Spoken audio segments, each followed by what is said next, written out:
Well, it just felt so beautiful to come together tonight, like the final day of preparations before the retreat. And so Susanna was saying, oh, yeah, it feels so good. I don't know what it is, but it feels so good to come together. And so I mentioned that to David. It feels like a gathering tonight. Do you think you might? And he's like, yes, definitely.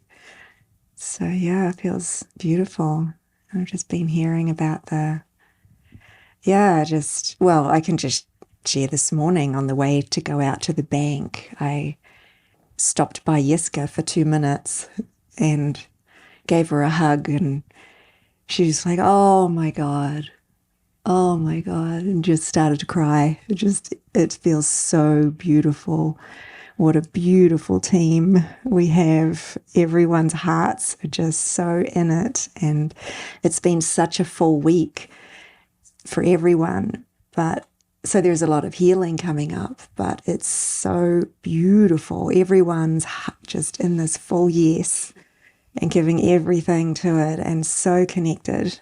And so that was just part of the miracle that started my day. It was very, very beautiful. Yeah. So, and then I got in the car and Greg reached out for my hands and said the same thing, basically. Like, oh my God, I'm so grateful. It feels so beautiful with everyone. And yeah, so that's starting off with a testimony for you all. And yeah, on the eve of then just opening, of course, it's all for this moment and it's all for our own hearts and our relationship with God in every moment. But then the backdrop is, preparation for a retreat to invite the new ones to come in, and just be here in what's here, which is you. It's the heart. It's the presence of Spirit and presence of Christ that you're so joined in through this purpose of serving together and preparing together and praying together and healing together. So, yeah. Yeah, it's like we welcome each other, and then we have 23 participants coming in from all different parts of the world. A lot of them, Latvia and Perth, and those are long treks. That's not just a pilgrimage. And many are coming for the first time to any such thing as this. So they're coming, around the world, or halfway around the world, at least some of them for a pilgrimage. So I think you can all remember your times when you came for the first time, and the butterflies, and how excited you were, and didn't know what to expect, and hoping that your heart would fly wide open, like a song, just feeling like you're carried in the wind, like a song. While you were talking, I had that beginning of that Carpenter's song coming to mind too, singing in my mind. Such a feeling's coming over me. There is wonder in most everything I see. Not a cloud in the sky, got the sun in my eye, and I won't be surprised if it's a dream. And that's just the start of the song. The song is called On Top of the World. And, and even for those coming with the butterflies, with some trepidation, for some it's a very long trip. If you're coming from Perth or Lithuania, that's who knows. I got a message from a friend of mine who's coming, Wendy, today, saying, "Oh, flights have been canceled, and going to try to take this. I'm going to miss this and this, but I really would like the cell phone number of the person who's going to pick me up, just like a little touchstone, So if I make it to Salt Lake City Airport, then I need that cell phone, and but it's a big step. And I think that's because the prayer in their heart is the prayer in all of our hearts is for healing. Everyone's hoping, praying for joy, for happiness, for healing, to be swept away by the Spirit, and nothing left. Nothing left but the joy. It takes and it does, let's just be honest, it takes a lot of devotion to reach joy. It's like, in some sense, it's like in this world, it would be like climbing Mount Everest. Not everyone makes it to the peak, seemingly, because it's so high. It's just so high. It seems even more treacherous and more difficult the higher you go. It's steeper, it's colder, it's windier, it's more snowy, and so forth. And that's kind of a metaphor for the spiritual journey. When you really go for it, then you think you've left things behind, you think things have fallen away, and then you make another turn and you go, oh my God, oh my God. I thought I was here, and where am I? It can, that's the ego's plan, is disillusionment. It's being discouraged. It's being down. It's being depressed. It's feeling disconnected. That's its plan. That's its main plan. That's its whole plan. And so, and you're on a journey of destiny to joy. That's inescapable joy. That's inevitable joy, and it's surely there. In fact, it's the only thing that's really real. So everything else, just seems to fall and fall and fall and fall. And then I had somebody wrote to me on Instagram maybe 5 or 6 days ago. Or it was maybe even more recent than that, because I sent that a link to this movie out. What was it called? Love Kennedy, yeah. And this is a friend on Instagram who watched it, and she said, well, I couldn't help but identify with the main character because I've had all kinds of ringtones, and she went on to say all the strange, weird, crazy things that have happened to her, and all the intensities and all the mystical experiences that were sprinkled in. And then her question to me was, I just need some perspective.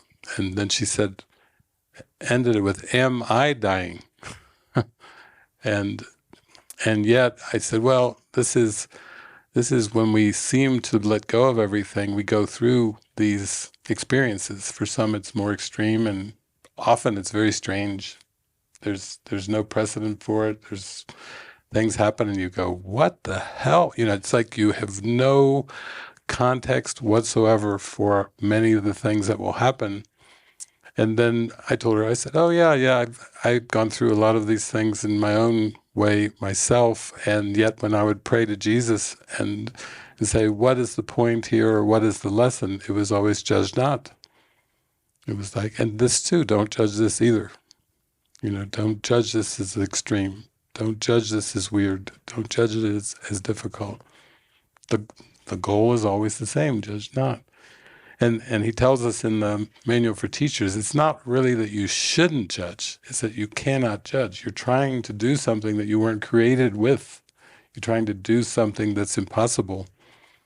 And in the end, it was a workbook lesson that was very recent. It was a couple days ago. Let all things be exactly as they are. There it is. That's, again, restated judge not. It's just another version of just, he says at one point, without judgment, all things are equally acceptable. Well, there it is again. All things work together for good. In the Bible, it says all things work together for good for those who love the Lord. Certainly, he knows that you're not going to see all things work together for good until you know the Lord. Then you'll see that everything was always working perfectly. Nothing was ever against me. Everything was for my own best interest. Everything was working together for my good. I just judged against whatever it seemed to be, and then made something of nothing. And Shakespeare said, no, the whole world is much ado about nothing. he was giving us another clue that we can't really judge anything. And then Jesus says you can't judge your advances from your retreats. Well, if I can't judge my advances from my retreats, maybe I don't know what anything is for. And he does say, in no situation do you perceive your own best interest. He doesn't say in some situations, he doesn't say in most situations. He says in no situation do you perceive your own best interest. So that's clearly all pointing to a let go in the mind, where we just surrender and let go to a place of humbleness, to a place of not knowing. And then he says, when you do this, then who you are, what you are, will tell you of itself. It's just given. It's just given. When there's no attempt to put something before it, then it's just like a ray of sunshine. It's like it always has been there. It's just there. So I think it's kind of exciting because we have these 23 participants coming. Hope they all make it. We're always hoping that they make it for orientation, but we've done a lot of retreats here and mystery schools, and not everyone. Sometimes they don't make it. People come in and they go through orientation and everything, and then everyone's sitting down. Sometimes they make it for supper. I've seen some show up like 5 minutes before the evening session. I'm here. Everyone's like, yay! Everyone's like, you made it.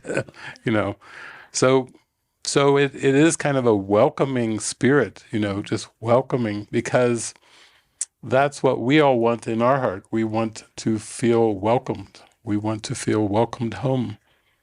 We want to feel just purely welcome, with no disconnect, no hesitation, no doubt, no gap, just pure love and pure welcoming.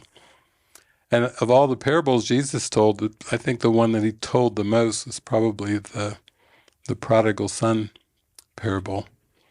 And that's the parable where the son who's gone off and feels like he's blown it and lost his way is welcomed back with a celebration. Even it's not like a welcomed with a hesitation. It's welcomed fully back with a celebration, with a party.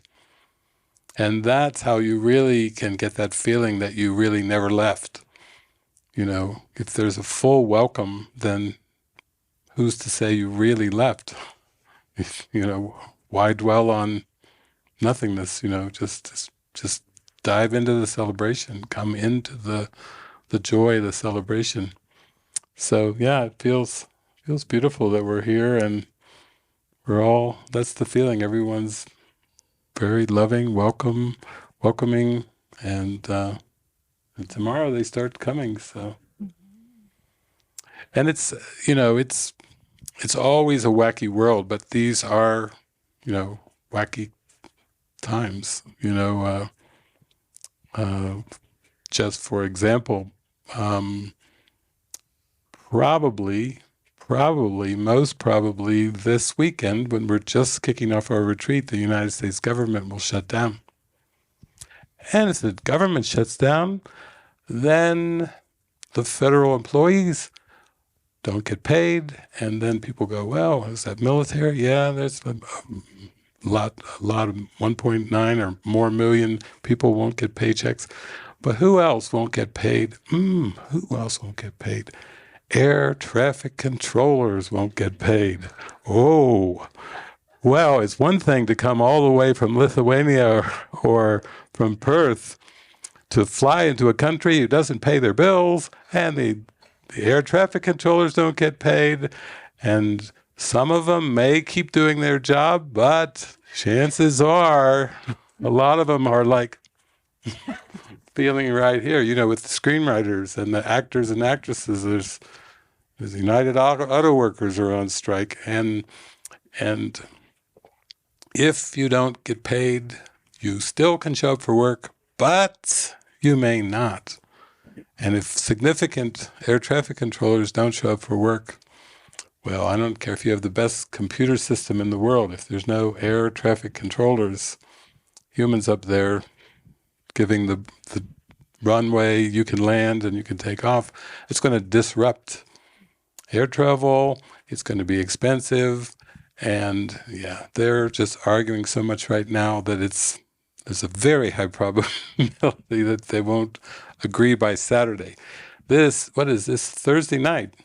And they have to all agree and get a bill passed and get it to the president's office where he can sign it on his table by Saturday, or all of the disruption begins. It could go on for days, weeks, months, the way things are with this government, years. It could do anything. And that's why I just wrote to a friend, I just told her, I said, well, that's why we just have to be very patient right now. We have to be very, very, very patient. And also to think of our guests that are coming. That's a big trip. They're coming here and they're all supposed to be here by Friday mid-afternoon. And then on Saturday, if the bills aren't paid, then the government gets shut down. And that's an adventure. It's an adventure for anybody to travel. Some of you traveled. You traveled from Mexico, I guess Mexico City. You know, it's one thing to get here and yeah, good, I got a flex ticket, everything. Yeah, well, you flew into a country that is not paying their bills. So just so you know, it's, you start to realize that that's why we come back to the present moment. We have to come back to the present moment. We have to come back to the faith, come back to the trust that everything's here for us in this moment. I was a few days ago, I read an article on my phone where they said that there's been Ukraine and Russia, and Ukraine was making advances, taking back territories and everything. So Russia decided, they would send down 15,000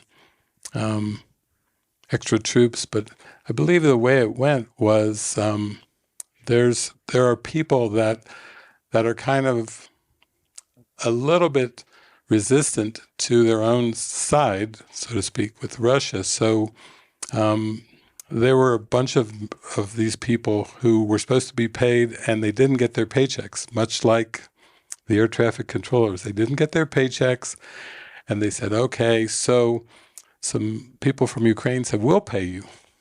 You just tell us where all of our opponents are and we'll pay you what you should have been paid by your military commanders. And so they said, sure. They took the money, he told them, here's where they are, and boom, they just wiped out a lot of the Russian soldiers because they were disgruntled because they weren't being paid, and so they were offered to be paid by the Ukrainians handsomely, and they gave over the information. And so, but that's kind of why you could say that's another example why you really have to be focused on your goal. You have to have a focus and a devotion to your goal to achieve the goal of peace of mind. If you have other goals, it's hard to achieve or to experience the peace of mind because the other goals they become obstacles. They get in the way. They become distractions. They just bring about delay to the inevitable. But, as Jesus tells us, delay is unknown in heaven, but tragic in time. Because the inevitable is still the inevitable, but you can either choose to be aware of it or choose to delay being aware of it. And that's what Jesus calls tragedy. Tragic, it's really, this need not be. So that's why we come with devotion, we come with commitment to the goal, we come with our desire to know the truth, to know our Creator, to know our true self. And we put that as a priority. And then as we really start to see the value of that, putting it as our priority, then we really are not so much subject to the temptation to push it away, push the goal away. We really want to keep the goal out front because we see the value of it. Just because we see the value of it, we say, oh, well, call it a devotion if you want. yeah, it's for me. I'm going for it. Yeah, I see the value of the goal. And it's a strange goal because it's not a future goal. It's a present goal. That's a mind bender. It's from it goes against all of our conditioning. We're just used to future goals, future goals, future goals. And even that movie, Love Kennedy, she had her goals even as a little girl, and she basically got to do everything she wanted to do. And then when she was asked, when she was laying there getting ready to leave, she was asked, "Did you choose this?" And you heard the word come out of her mouth, "Yes, yeah, yes, I chose this." And that's really important that we acknowledge that I am responsible for what I see. I choose the feelings I experience, and I decide upon the goal I would achieve. And everything that seems to happen to me, I ask for and receive as I've asked. No victims, no abuse, no neglect, no mistreatment. All the things that this world seems to be about is nada, nada, nada. It's neti, neti. It's just a trick to try to keep us from knowing who we are. So, yeah, I feel like it's fun to be part of. Like we all just showed up. This monastery and all of us are like a quantum experience. And when we step back and smile and see the whole, then we're right in the joy, right into the middle of it. And of course we want to stay there. We don't want to leave the joy point, the point of right now. We want to stay right in the now. And we just need to stay open-minded. Uh, the joy of the miracle is that's all the synchronicities, all the things that seem to line up, and you just notice them and you notice them and you keep noticing them and rejoicing in them. And yeah, it's a great life. Just noticing synchronicities and feeling connected, feeling lined up. So yeah, I'm glad to be part of your meeting. Yeah, we had a conversation earlier in the week, and just, with the thought of preparing for people coming, I was joining with Susanna, and she said, some thought of anticipation and just really wanting everything to go right. So what you've just shared is this huge context for how, it's what is going right. And that's what we've seen over and over and over again with these retreats. Like, everyone brings the curriculum for healing, and everything that happens is the curriculum for forgiveness. Well, forgiveness is really the curriculum, but whatever happens, we don't have control over the script playing out and exactly what's going to happen. But just knowing that everyone's coming for healing, and that is the goal and the purpose, and everything else is in support of that. It just realigns to, wow, how can you feel? You can let go of responsibility, or pressure, or especially if there's a big area like the kitchen. It's an area that often just about every retreat is like the cooker, the cooker in the kitchen for the overseer and whoever's in there. So it's just, beautiful to have this huge context for,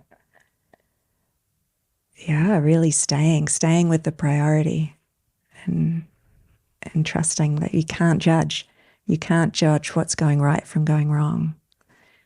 So.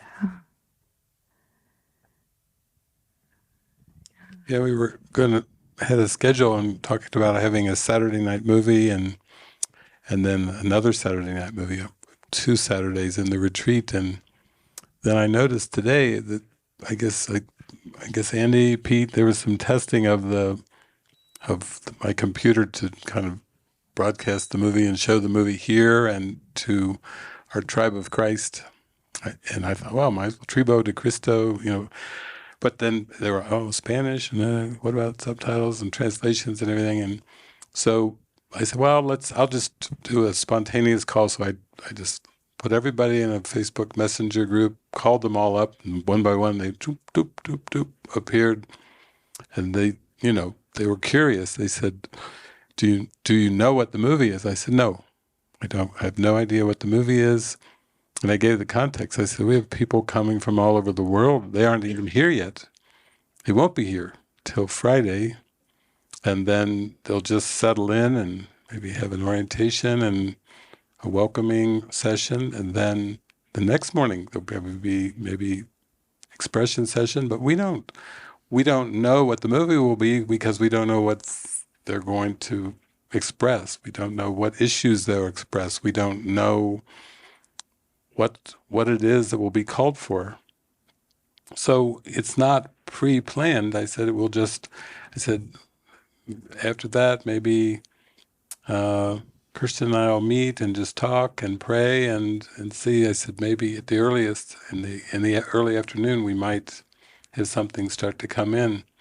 And then they all just nodded, they understood. And then I said, and even when we have the movie, then, I will broadcast it here and to others in the tribe of Christ. But then at the end of the movie, that will be the end of the transmission. And then there'll be maybe a little 15-minute bathroom break. And then I'll just come over and we'll carry on here with Q&A to dive deeper. Because the movie is just a backdrop for the healing. And we don't know what the movie, it could be a new movie, it could be a classic movie that we show, we don't know.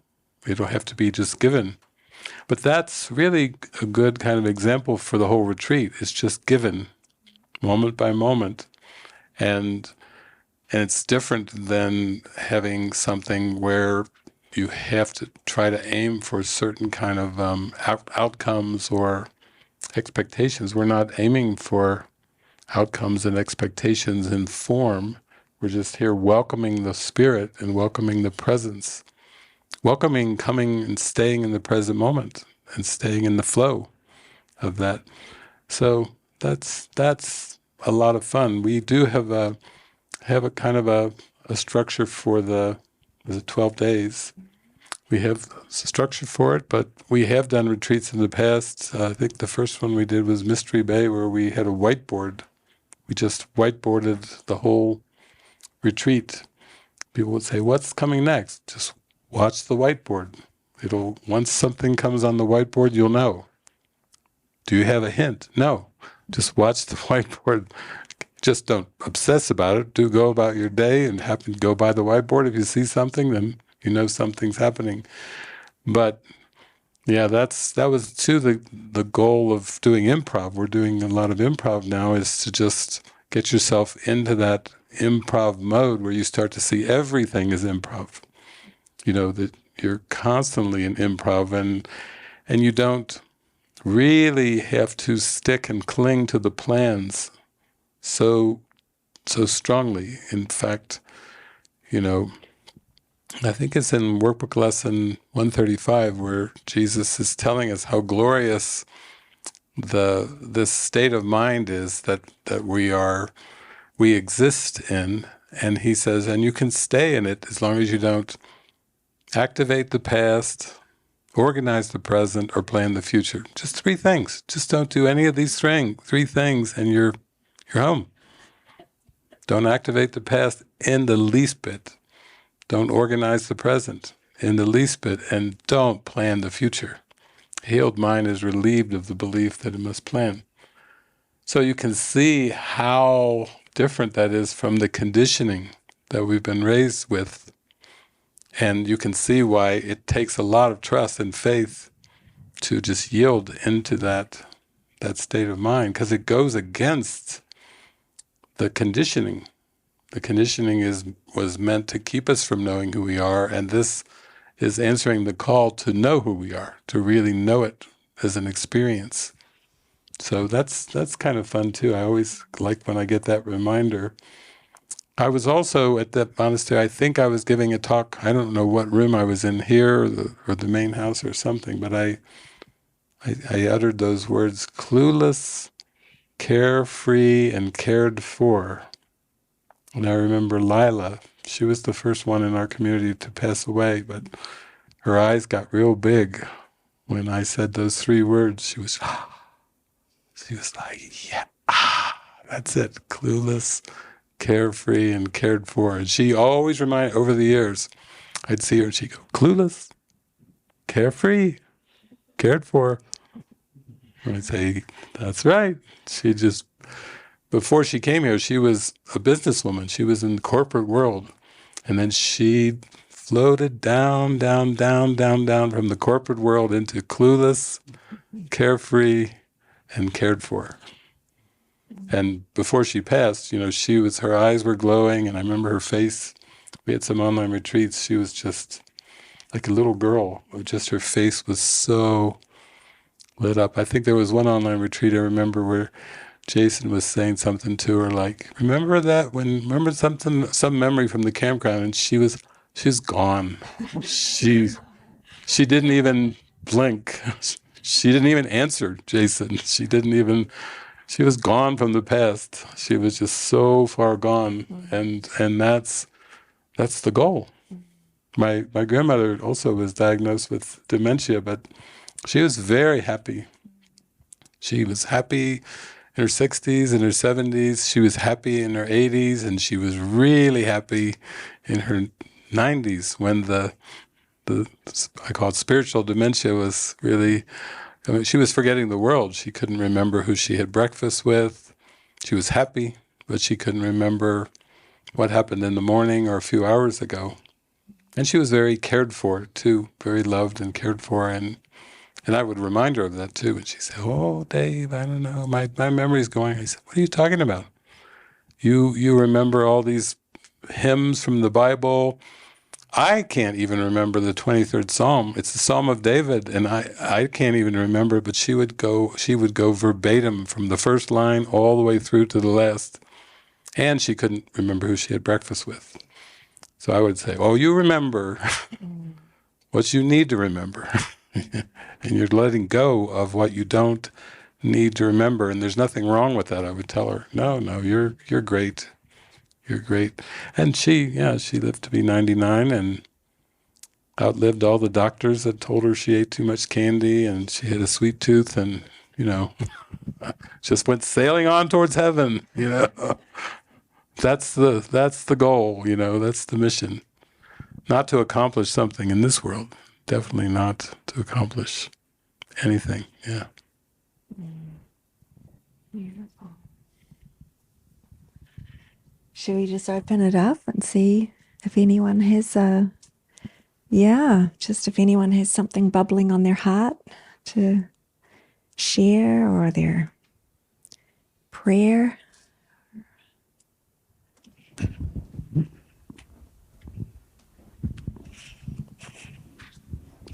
Hi, David. Hi, Kristen. Hi. Hi. I just want to say so much thanks for your help along the way, both of you. But I spent a lot of time on my own working construction and working on rentals, and so I have a lot of time to just put the earbuds in and take off for the day. And so it's been the last 5 years maybe with that, playing and stopping and taking notes on drywall or some painter's tape or something. And I have chunks of this stuff in my bedroom now with stuff I don't want to get rid of yet or whatever. But it's been filling my life and I'm truly grateful. So yeah, thank you. I'm glad you're here, Brian. I remember you came to help work on the cabinets and everything, and we did an online broadcast, and you came up, and I got to meet you over the internet first. That was fun. Yeah, that was so enjoyable. Yeah. Yeah. Yeah. Thanks for all your help, and and even to be around here and help us. We're kind of going through a migration, and some things we haven't done for a while. I think we did some kind of migration like this back in 2017. So this is another kind of like the birds flying south. We're kind of flying south. But thanks for being here to help us get things ready and help us get to the airport and all the fun stuff. Yeah, I'm so grateful to be here, and thankful for the invitation from Yeska to come and join and be part of this part of it, of getting ready and seeing all the preparations and being a team with Greg and Kai and the rest of them in various ways. And so it's been fun to see the building and now it's here and seeing you for the first time live and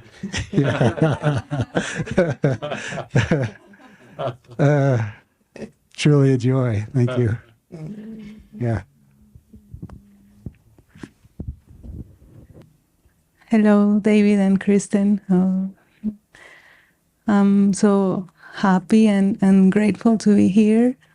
I am so excited about this session, totally. It's just like, it's a miracle for me to be here. I remember the first time I just went visit you once at La Casa, and I remember I was so afraid. And yes,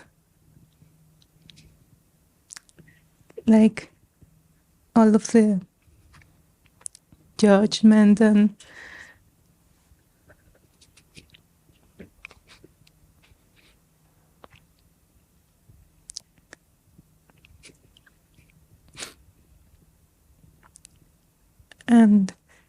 unworthiness that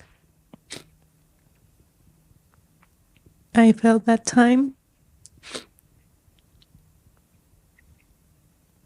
And when it was getting closer the time to come here, I was feeling like, oh, what if I feel the same? What if I run away again? But in this time, from the very first moment that I just came here, I just felt that I was at home. And with everybody, I feel, yes, like so confident, like I feel safe and happy. Like I have never been.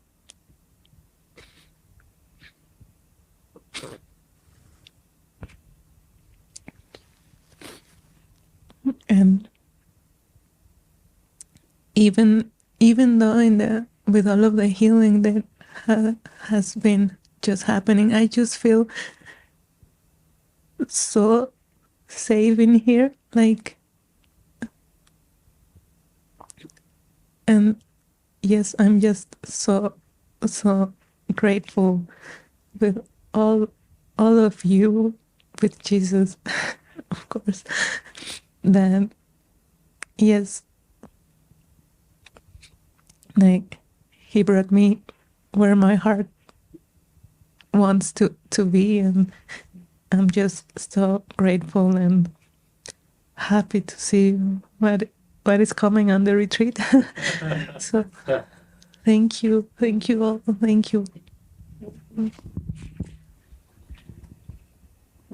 Thank you, Vicky. Yeah.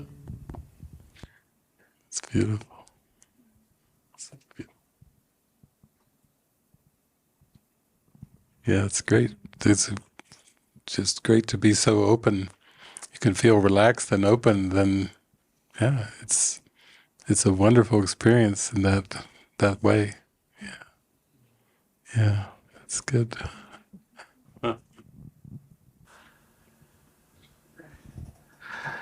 Hi, David. Hi, Christian.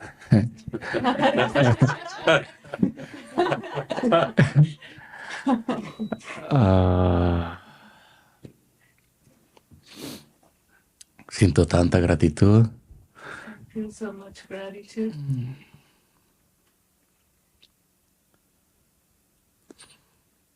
En estos días que he estado en servicio y ayudando, Days that I've been at service and helping. he podido ver cómo se está sanando mi mente a través de estar ayudando a mis hermanos y mis hermanas. I can see how my mind is being healed through helping my brothers and sisters. Hoy cada vez más puedo ver cómo el ego quiere tener la razón And I can see how the ego wants to be right. y cada vez más con amor y con la ayuda de Jesús And every time more with Jesus' help, puedo darle amor a ese Ramón que está con miedo, I can give love to that Ramon that is feeling fear.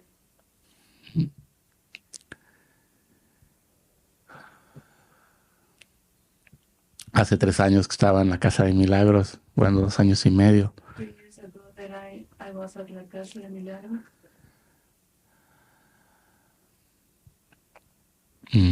Había una instrucción y el ego y Ramón con miedo y con el ego decía, no, no, no, no, no. Anytime an instruction or guidance came and that Ramon with fear just answered no, no. Y ahora puedo ver la bendición Now I can see the blessing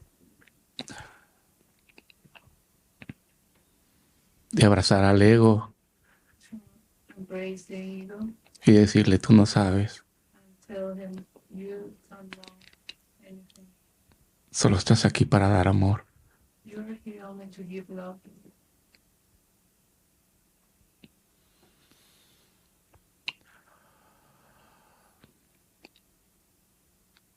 Siento tanto amor de estar aquí. I feel so much love of being here. Siento este espacio de bendición I feel this space of blessing para entrenar mi mente to train my mind y recordar la verdad.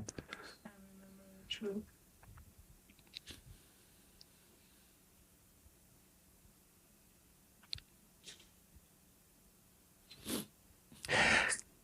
Que estamos en casa, We are at home que siempre hemos estado and we have always been at home.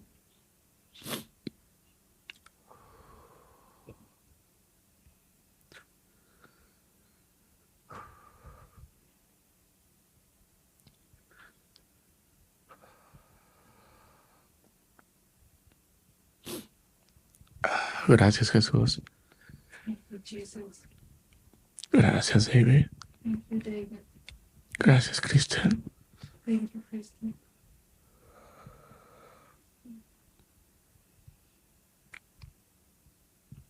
Gracias por ayudarme a recordar Thank you for helping me to remember que estoy aquí solamente para ser útil that I am here only to be truly helpful y para extender el amor de Dios. and to extend God's love.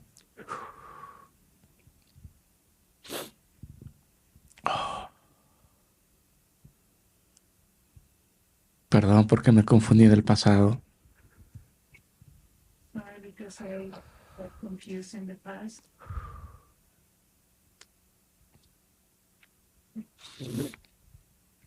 Gracias, aquí y ahora, Thank you, here and now.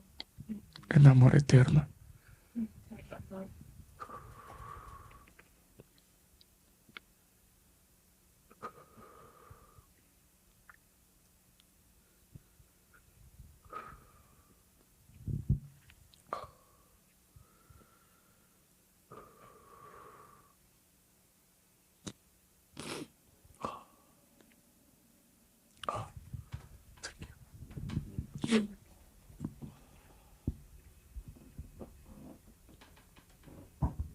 Thank you, Ramon.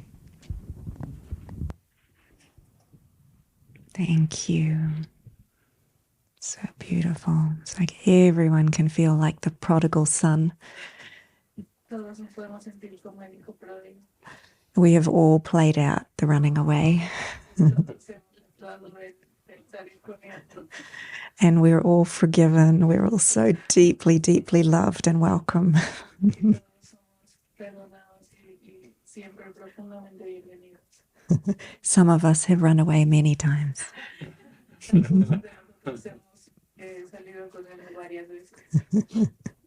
To be convinced that, yeah, we're so deeply loved.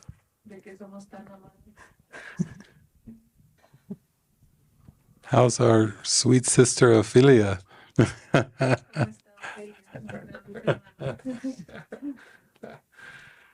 Wow. Wow. We have healed so much. Hemos liberado el concepto de la cárcel, We have liberated the concept about jail que solo está en nuestra mente. because it's only in our mind. Hemos liberado tantos cuerpos Like we have been liberating so many bodies, y nos hemos liberado juntos. and we have been released together. Ella cada vez ama más a todos los que están allá adentro detenidos con ella. She loves every time more the ones that are on detention with her, Y también ama a los que los cuidan. and she also loves the one who are like the guards.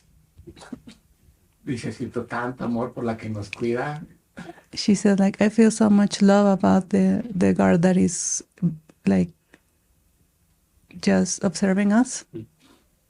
que aunque está con su cara de enojada, Even when she has this anger face, siento un amor incondicional por ella. I feel an unconditional love towards her. Hemos sanado tanto ahorita en estos meses. We have been healing a lot in these last months, Que por eso hoy puedo sentir como todo está amorosamente guiado. and that's why now I feel that everything is being with lovingly guided. Todo es una lección que Dios quiere que yo aprenda. Everything is a lesson God wants me to learn. Yeah, you definitely are teaching and healing through relationships. Sí, tú definitivamente estás aprendiendo y sanando a través de las relaciones. Because I think you met Ophelia at La Casa de Milagros, Porque creo que tú conociste a Ofelia en la Casa de Milagros.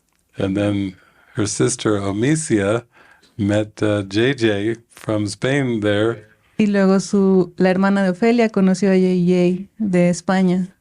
Angie met Wesley, and on and on and on. Angie conoció a Wesley y todos, uno y otro y otro.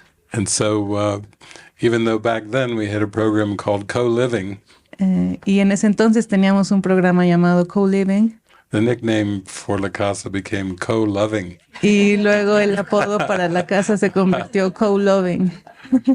And Jesus really knows how to use relationships for the healing. Y Jesús realmente sabe cómo usar las relaciones para la sanación. Yeah. And then, these are very deep connections that are beautiful, like a incubator for healing the mind. Y estas conexiones son muy hermosas como una incubadora para sanar la mente. Yeah. And like the Titanic song, our hearts go on and on. We have to ask, how's Ophelia? Y como la canción de Titanic, nuestro corazón sigue y sigue y teníamos que preguntar, ¿cómo está Ofelia? Yeah. Beautiful. Thank you. Hermoso. That's beautiful. Gracias.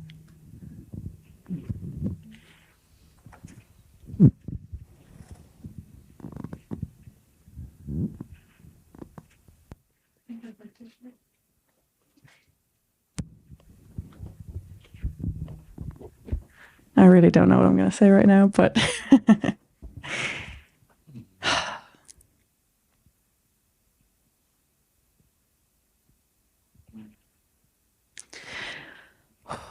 yeah, I just really don't know how I'm doing. Like, yeah, it's just like you said, like this journey is so strange, and the further you go on, the more you realize just how much you don't know. And it's, yeah, just the prayer in my heart is just trust, because it's like the more, you know, seeming autonomy I give away, like, you know, as I go deeper in this community, the more the ego is like freaking out and trying to poke holes, like, well, yeah, you have to figure out a reason not to trust, because what if it turns out that you fully give your mind over and you trust, and then it turns out that, yeah, none of it was real, and yeah.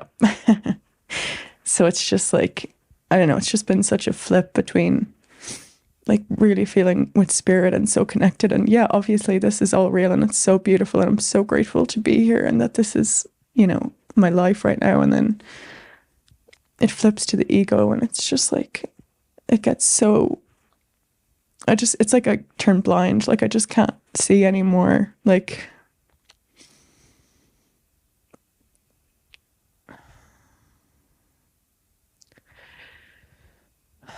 so yeah, I just really want to just keep trusting my brothers here and trusting you guys and just trusting this whole process, because like I just I've been shown time and time again, I just don't know, like the more I follow the guidance here and it makes me happy, it's like, wow, okay, yeah. You know, I was wrong, and yeah, so it's like I just want to keep following it, but it's just like, yeah, it's just scary at times, and it's just like, yeah. But it's also been so beautiful. Like I really do feel like I'm experiencing a miracle of the mind. Like I'm just feeling a lot lighter and like more spacious in my mind, and the peace and love, and yeah, it's just so intense. Yeah.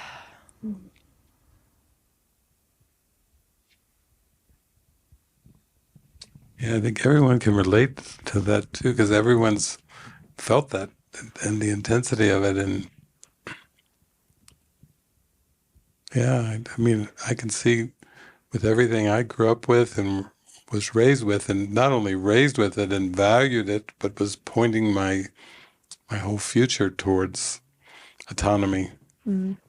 And then, you know, keeping hanging in there with reading the Course and praying and asking internally, you know, I just need to be shown this is so different. This is so opposite to everything. You know, it can seem at times very disorienting. But I remember in the Course, Jesus says that your autonomy is the autonomy of creation. And he's talking about heaven. He's talking about spirit. He's equating the autonomy word with spiritual creation, with identity in God. And I thought, wow, it's interesting that he would do that, because it's not the definition that I had of it. And then there's one point where he says, because it's like, really, what is autonomy? If you really go deeper into that, what does it even mean? He says, what do you want? Freedom of the body or freedom of the mind? For both you cannot have. I remember the first time I read that sentence, I was like, really? Really? You sure I can't have both? Is that a real question? You know, it's just a pointed question. You know, what do you want? Freedom of the body, freedom of the mind? For both you cannot have. And I thought, yeah, there we go. Now that's getting to the heart of the autonomy question. It's like in the field of philosophy, you know, they have all these huge issues that have been issues in philosophy for many, many centuries, and one of the issues, they say, perennial issues in philosophy is free will versus determinism.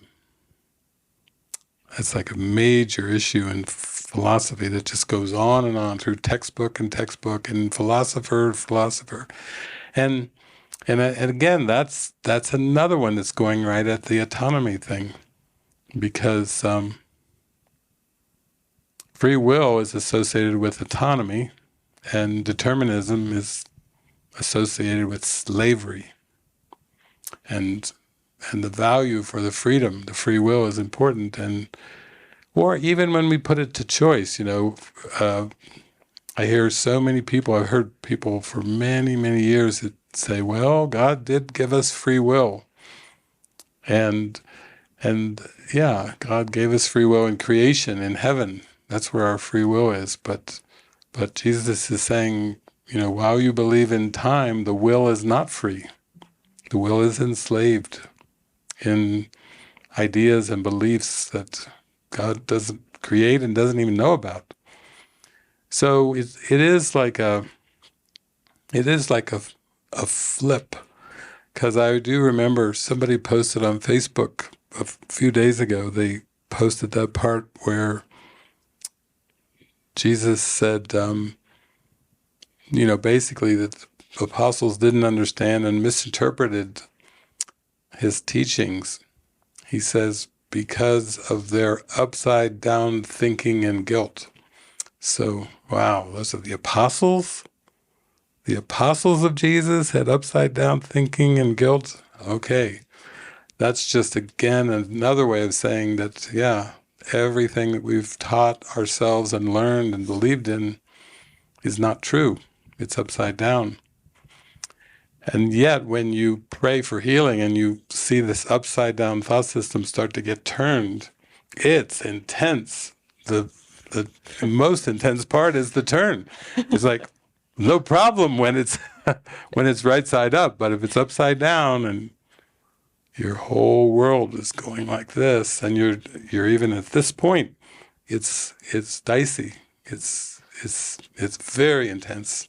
You feel insane because there's no partial sanity, and you haven't made the turn. You're in the process of the turn, and it feels super, super intense, as if like, yeah, wow, it just could all crash down in a minute. It just feels like it could all crash.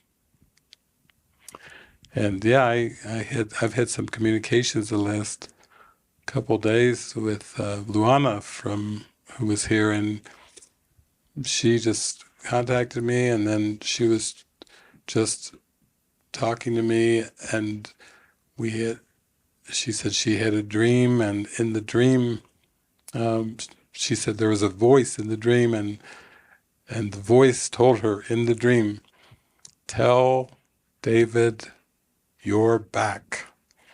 The voice said in the dream. And so she woke up in the morning and she remembered that, and then she looked at her phone, and I had sent her a message. So she was actually shocked to see. I was sending her the link to this movie, this Love Kennedy, which I sent to many people. But she saw it was a message from me, and she had heard, "Tell David you're back," and then it was like a shock to see them. And then she said, "Could we have a call?" So we had a call, and then another message came, just talking about what you're talking about, the intensity, the suffering, the really darkness, very deep, bleak darkness, feeling and so forth. But she said, and then I watched the movie, and I just felt kind of like lifted up or lifted out of it, through the movie, that the link in the movie was kind of almost like the reply, first being told something, "Tell David you're back," and then the means. Jesus always, he calls us, and then, and here's the means too. And I've got your back.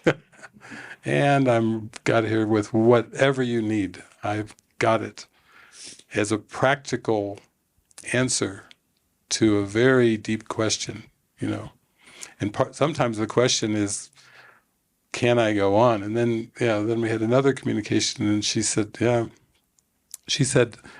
after I left the monastery, then everything I had journaled about, everything I still wanted from the world, it came to me so quickly in 3 months, just pop, pop, pop, pop, pop, pop, pop, very quickly. But that even helped her start to see, okay, I really want Jesus. That's what I really want, because it is, like Kirsten was saying, we've gone away, we've turned away many times. And she said, I think the ego was telling me, just forget everything that happened. Don't try to figure any of that out. It was trying to flip the turn back upside down. It's like the ego saying, why don't you stabilize with my upside down thinking? And it sounds funny, but that's exactly what its plan is. It wants us to stabilize in upside down.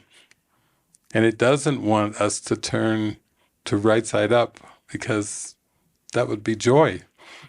And that's the end of the ego. So it's like, for it's like its autonomy, its very existence in its own demented little definition is everything. And then healing from that perspective would be death. Love would be death. Love would be the death of the ego.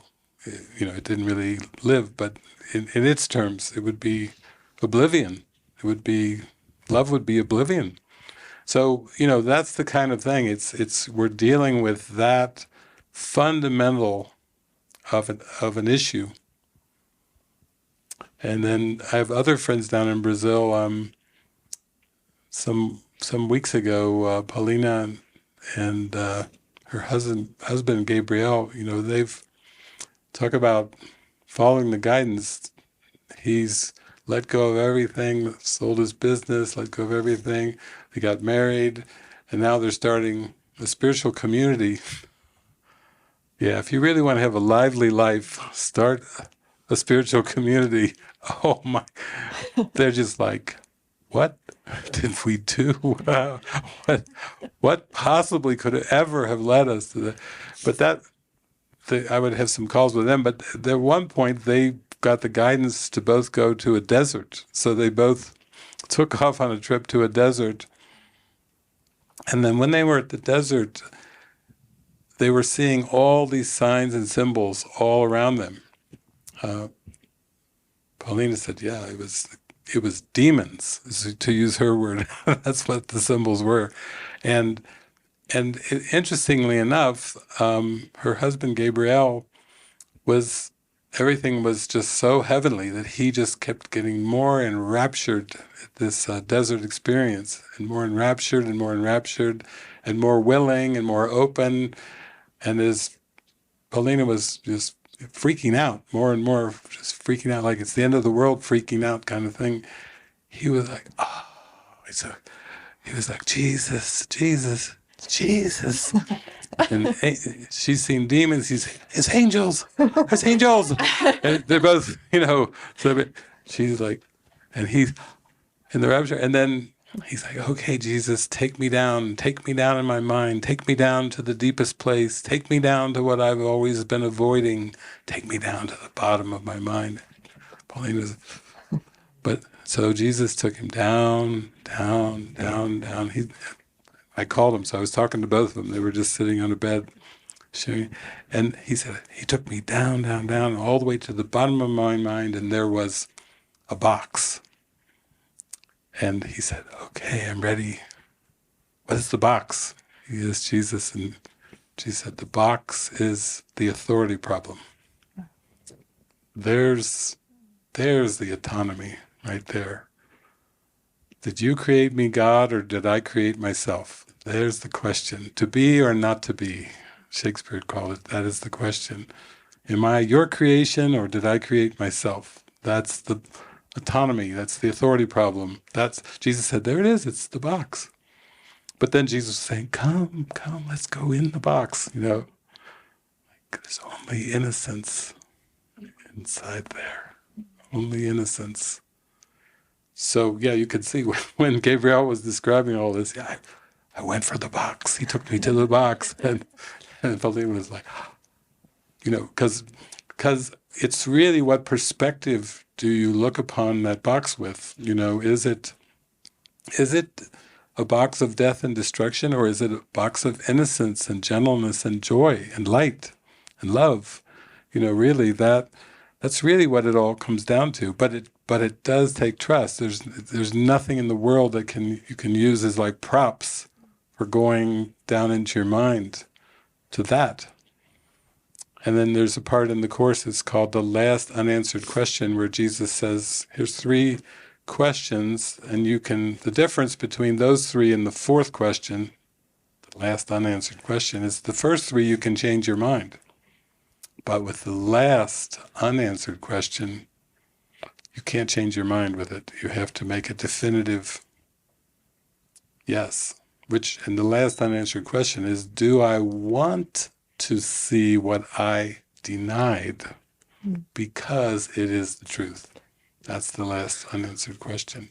And there's no going back from that. That's not you can't say, yes, I want to see it, but I denied, show it to me, and then go, stop, no, back, reverse.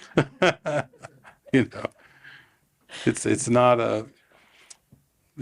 a multiple choice, or it's not something you can flip on. And because that's, again, the upside down thinking having to come right side up, into the glory.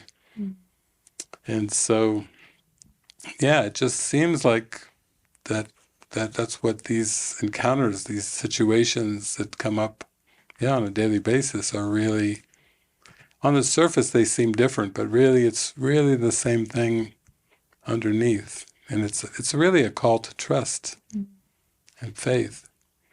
And the ego is like, don't do it, you're going to be gullible, you're going to be in a terrible position, you're not, what's your plan B? It's just, it's kind of a panic, it's a frantic thing. I remember there was a point in my life where I had gone my whole life thinking I'd like to having plan Bs. I'd like to plan B, C, D, E, F to be safe. And yet he would boil down to, now what is your plan B? What are you hiding? What are you afraid of? Why are you giving yourself an imaginary out from this? So it's in the end, I think it's why we choose to go for it, why we take our steps of faith. Every step is a step of faith. And it's all aimed at a recognition in the end of who we are. It's a beautiful aim for faith to carry us there. So thank you for just grabbing the mic and saying, I don't even know what I have to talk about, but I have something to say. Yeah, that's the willingness right there that helps us relax, just to be able to speak it up.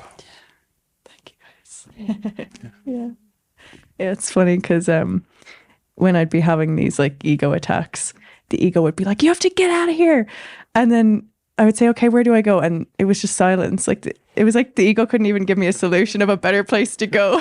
I was like, okay. Like even in the darkest moments, I still knew this is where I'm meant to be. I feel safe and like deep in my core, So yeah, I'll just keep having faith and yeah. Thank you. Yeah, I did a little pamphlet called "Purpose is the Only Choice." Really, every moment we're just deciding our purpose, even though it's covered over by all these scenarios and people and situations and images. It's like we're just really coming down to what's my purpose? Oh yeah, what's my purpose? And Jesus said in the Bible, no man can serve 2 masters. And then the American poet songwriter Bob Dylan had a song which was that you're going to have to serve somebody. You're going to have to serve. It may be the devil or it may be the Lord. You're going to have to serve somebody. It was an interesting, the poet Bob Dylan was coming at the same thing. It's like we can't serve 2 masters. Your heart can't be in 2 different places. in two different goals or two different purposes. Somehow there's a relaxation when we come to admit to ourselves what we really want, honestly.